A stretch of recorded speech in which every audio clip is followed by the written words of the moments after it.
Welcome back to Cash and Sass, the podcast where we ditch the shame, talk real numbers, and build bold, bankable wealth without sacrificing who we are. I'm your host, Lisa Marie, fractional CFO, money mentor, and the sassy wealth queen behind Transcendent Wealth Co. And if you're ready to scale with strategy, own your power, and finally feel wealthy in every sense of the word, then I got news for you. You're in the right place. In this episode, we're talking about what it really means to move from financial fog into financial leadership and why that shift changes everything. So let's dive in. Now, here's something most people don't realize until they're already way past exhausted. Financial fog isn't just about confusion. It's about disconnection. Okay, so let that sink in. It's not about confusion, it's about disconnection. It's that feeling of running a business, making money, paying bills, and still feeling like you're reacting instead of leading. And over time, that reaction mode becomes your default. So, what does financial fog really look like, Lisa? Well, I'm going to tell you. Financial fog doesn't mean you don't look at your numbers at all. Actually, most people do. They look. They check their bank balance. They glance at transactions. They know what's roughly coming in, right? What's coming in. They know because it's got your revenue. It's all most people know everything there is to know about their revenue. But the fog shows up when you don't trust what you're seeing. So I'm going to say that again. The fog shows up when you don't trust what you're seeing. Now, what do I mean by that? You don't know what matters most with what you're looking at. You're not sure what it means when you're looking at, like meaning you're not trusting it. If it says this much money coming in, this much going out, you're not trusting what you're seeing, and you need to. You're unsure how today will connect to next week, next month, or the next 6 months. So money feels loud, not because it's bad, okay? Because money's not bad. It feels loud because it's unclear, because you don't know. And here's the part that really messes with people. You can be successful and foggy at the same time. Y'all, I've been there. On paper, been so successful. I've got clients who have been there, so successful on paper, and yet foggy in every sense of the word because they don't trust what they see and they don't know what's going on. So you can have good revenue, steady clients, growth on paper, and still feel uneasy. Again, I've been there. I've had all those things. 2024 and 2025 showed me that no matter how big we get or how long we've been into business, we can still hit those things. We can still have all of these things, growth on paper, and still feel uneasy because there's fog, okay? This is when we start questioning ourselves. And some of the questions that you'll start questioning yourselves, what am I missing? Why don't I feel more confident? Why does this feel so stressful?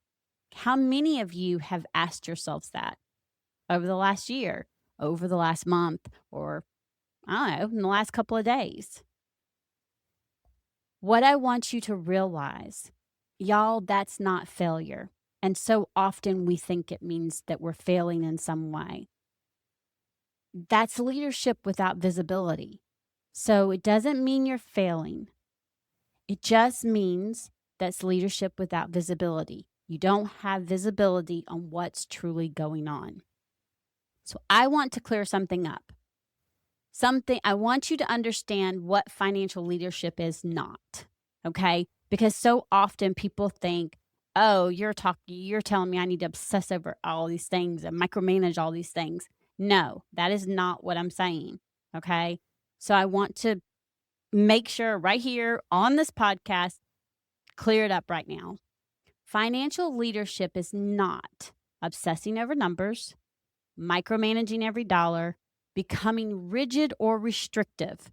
Okay, I do not believe in being so rigid and so restrictive over your money because here's the thing, that becomes basically like one of those fad diets that, all the people have tried. I don't know, the butter buds, this shows my age.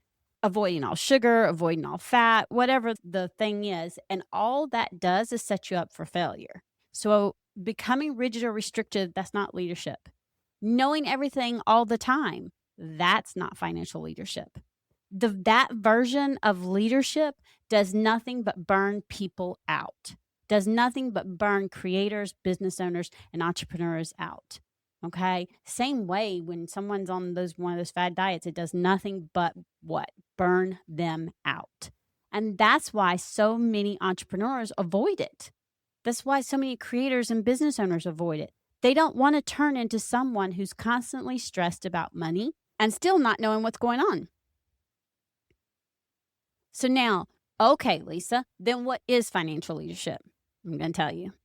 Financial leadership is about orientation. Okay, what do I mean about that?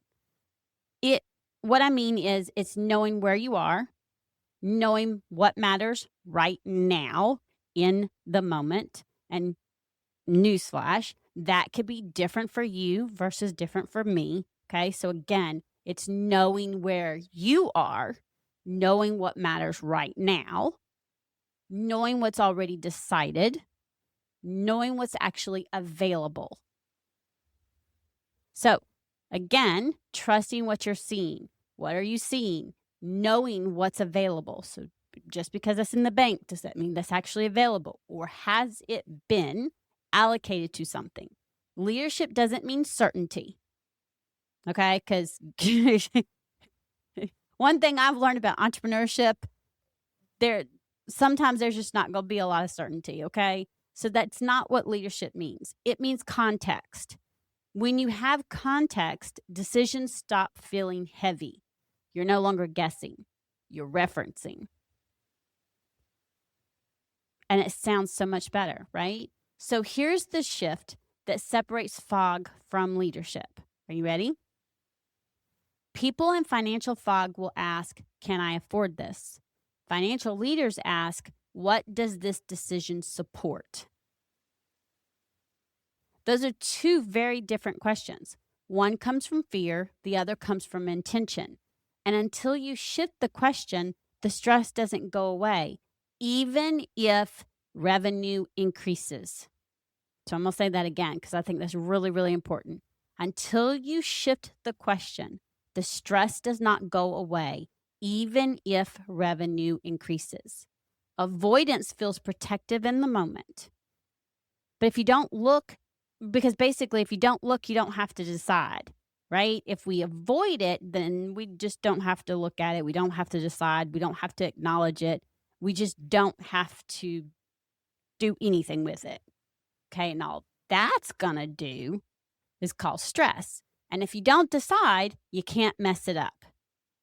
Again, and if you can't mess it up, guess what we feel? We feel safe. But avoidance has a cost.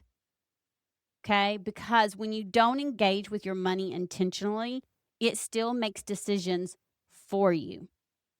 That is where a lot of clients come, I don't know where the money went. It just all disappeared. That's where bills decide, timing decides, urgency decides, stress decides. And y'all, that's not leadership. That's reaction. So here's a practical shift I want you to take from this episode. Financial leadership doesn't start with a spreadsheet. Okay, you ready? Financial leadership doesn't start with a spreadsheet.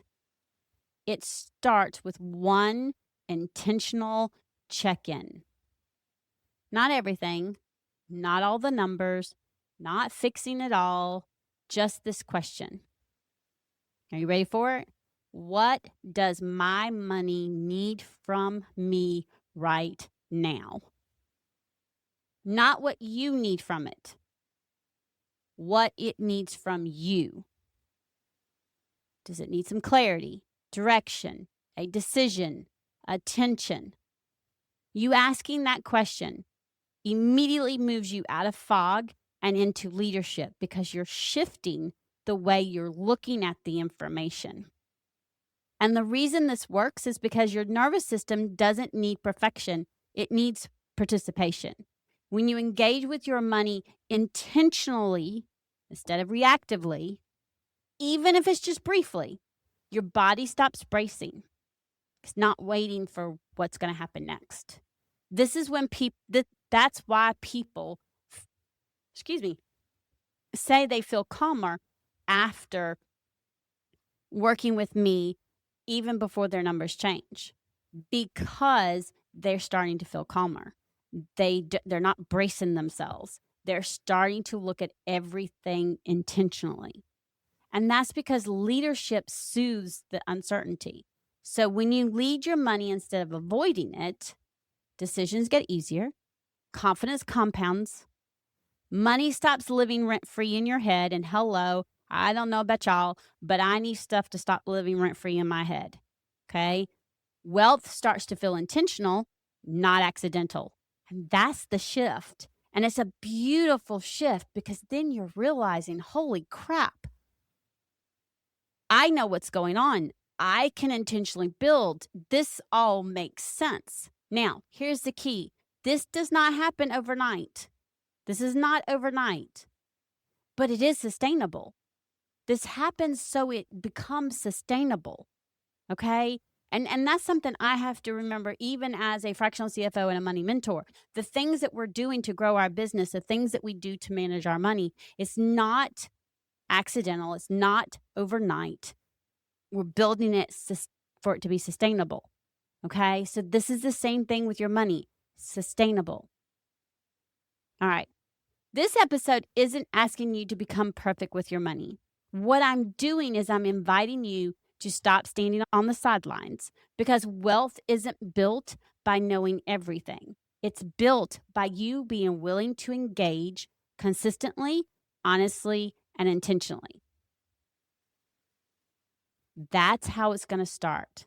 So until next time, remember, confidence and cash are the ultimate power duo. Go check in with your money, and as always, have a fantastic and wealthy day.